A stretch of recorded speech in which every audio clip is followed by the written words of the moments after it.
টাঙ্গাইলের ঘাটাইল উপজেলার পাহাড়ি অঞ্চলে গড়ে ওঠা ছাড়পত্রবিহীন ৬টি ইটভাটায় জরিমানা করে গুড়িয়ে দেওয়া হয়েছে।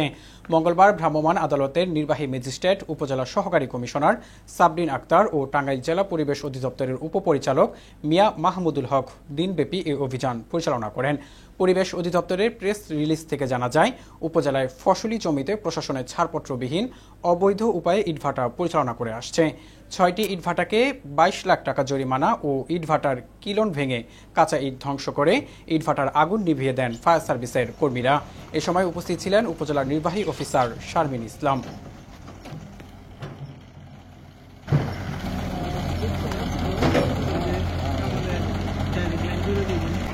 ভাই ও বড় ভাই